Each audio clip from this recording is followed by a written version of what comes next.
This is the newly released HO scale Flying Scotsman from Marklin under their DC brand Trix. I always wanted an HO scale Scotsman, as Double O always looks out of place, so when I saw Trix announced an HO scale Scotsman earlier this year, I knew I couldn't pass it up. The Flying Scotsman has quite an extensive history, but we'll go over a short overview for simplicity. The Scotsman was ordered in July of 1922, as well as other 462 A1 class Pacifics. They were being built for the Great Northern Railway. However, during construction, the GNR got absorbed into the London and North Eastern Railway, with the Flying Scotsman being the first of the batch to be delivered. The Scotsman would enter service February 24th, 1923, and February of 1924, she would receive the name Flying Scotsman after the LNER's express service.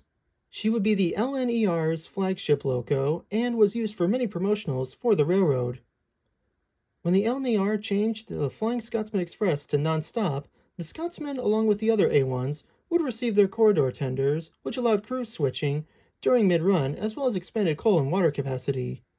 She would make her fame November 30th, 1934, when she would receive the first authenticated record of reaching 100 miles per hour. Starting in 1928, the A1s would slowly begin to be converted into A3s, with the Scotsman having its rebuild done sometime after 1945, and finished January 4th, 1947. When the LNER and other railroads were merged into British Railways, the Scotsman would continue service until 1963. During this time, she would receive the smoke deflectors and the double chimney. When rumors circulated of her scrapping, there was a rush to raise funds to buy her before her scrapping. A man named Alan Pegler would be the one to have the funds and purchased her for £3,500 and restored her to look like her original LNER look. Since then, she has changed many hands, from Pegler to William Mick Alpine, Tony Marchington, and now she is currently owned by the National Railway Museum, and for 2023 has taken her on many events celebrating the Scotsman's 100th birthday. The packaging is well presented, with the front featuring the Flying Scotsman nameplate and 100 Years emblem. The bottom has a black and gold band, and the Trix HO logo in the top right corner. The background has the numbers 100 and 4472 repeating, and the back of the box is roughly the same as the front, with the difference being an illustration of the Scotsman on the left and LEGO info on the bottom. The top of the box has the Scotsman illustration and 100 Years emblem, and the bottom is just product info. The left and right side of the box is brown with the illustration of the Scotsman. On the sides, we have a photo of the model and other product info. To get the loco out, the inner box can be slid out from either the left or right side. The inner box has the same green printing, and on the inside houses the clear plastic box with the loco. The loco can be lifted out of the box and then slid off the clear cover and plates on each side. Then just pop off the tab here, and you have access to the loco. Very well securely packaged, I must say. Underneath where the loco is, we have a cardboard cover that has 2 manuals and the warranty. And we also have some parts for the cylinders for display, as these parts will make it hard for the leading truck to go around tighter curves. There are also parts for a realistic coupler for the back of the tender for display. The Scotsman is decorated in its current British Railway scheme. At the bottom of the loco, the wheels, cylinders, and trailing truck are all painted black. The axles, however, are unpainted. The running board on top is also black, with a green and orange lining on the sides. The boiler is green, with black and orange line banding, and the smoke box is entirely black. The cab is green with a black roof, and on the cab is more orange and black lining, with the number printed in a goldish color. As for materials, the locomotive is a mix of metal and plastic construction. The boiler, smoke deflectors, nameplates, the entire smoke box, valves, and cab vents are all made of metal. The cab and the running board are made of plastic, with the buffers being made of metal. As for details, starting at the bottom, in between the drivers, we have separately applied brakes and sandpipes. On the left side, we have the speedometer, and the cylinders have rivets going up on each side. The trailing truck is detailed with molded rivets, suspension, and steps. The truck does swivel, unlike the real loco, but that's so the model can negotiate tighter curves. The running board is etched and riveted, and above the splashers, we have a metal etched nameplate, which is nicely done. In the front, the buffer beam has 3 lamps, a vacuum pipe, a fake coupler, and non-sprung buffers. On each side of the front, there are also steps. In between the running board and boiler, we have some pipes on the left. The boiler has metal handrails on each side, and the pipe here is made of plastic.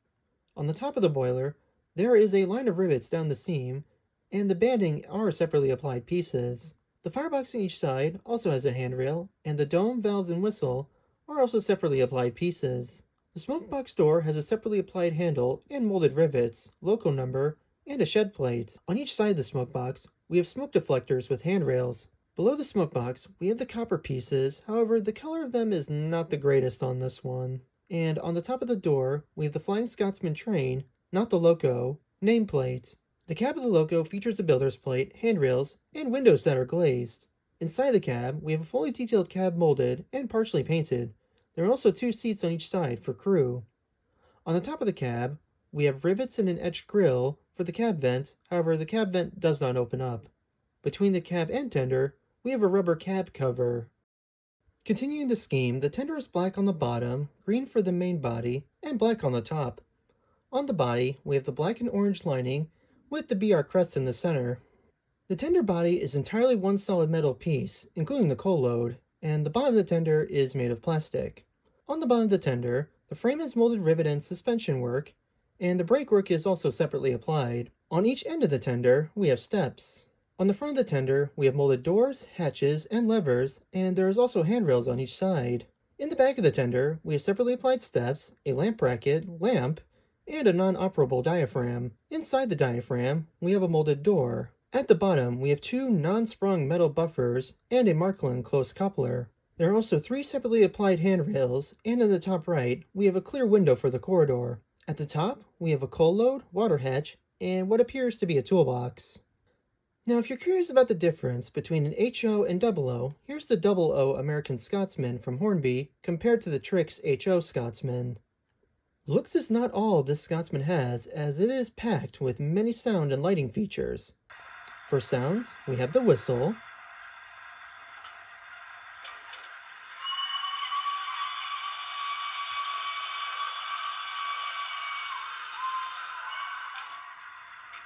and a switching whistle.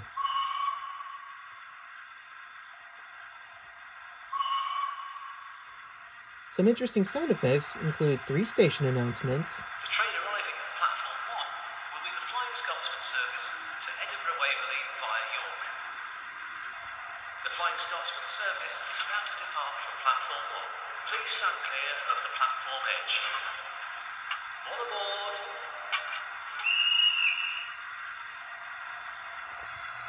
The train arriving at platform 1 will be the Flying Scotsman service to London King's Cross via York. Locomotive info. Flying Scotsman is a Pacific steam locomotive designed by Sir Nigel Gresley that entered service on the London and North Eastern Railway in 1923, with the locomotive going on to set 2 landmark world records. In 1934, Flying Scotsman became the first steam locomotive to be officially recorded reaching 100 miles an hour, 160.9 kilometers an hour, and later extended the record for the longest non-stop steam locomotive journey to 425 miles or 680 kilometers in Australia in 1988. The locomotive celebrates its 100th birthday in 2023 and will tour the UK, visiting various cultural heritage sites and events.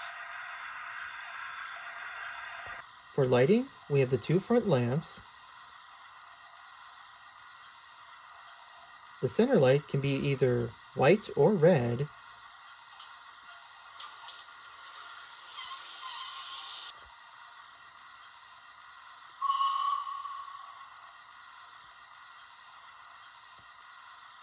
It also has a blinking red feature.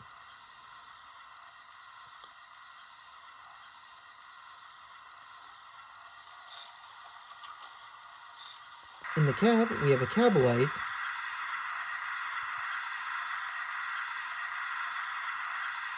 and a flickering firebox.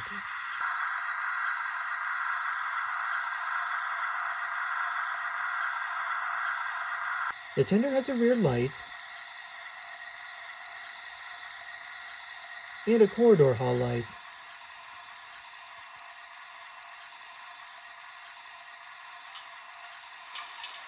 The locomotive also comes with a synchronized smoke unit.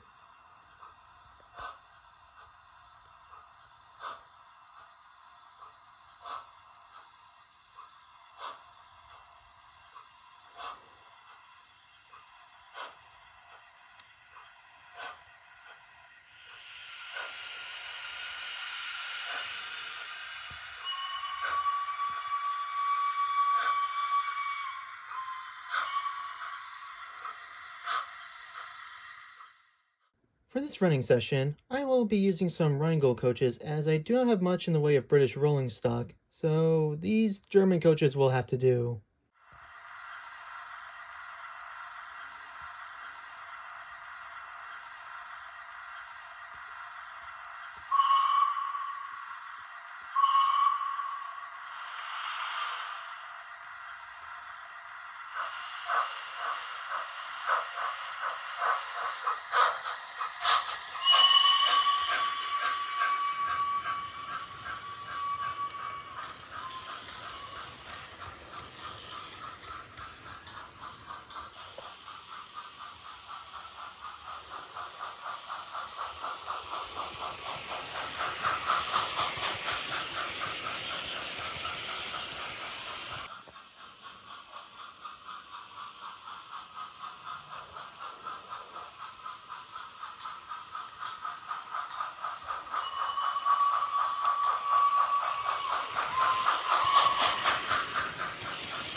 Turn it on.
And that was Trix's newest HO scale Flying Scotsman.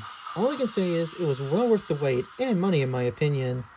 If you want one of these yourselves, I'll leave a link to Renault's site, which is where I bought mine from, or you can shop around online as it's still newly released as of the making of this video. Thanks for watching, and see you in the next one.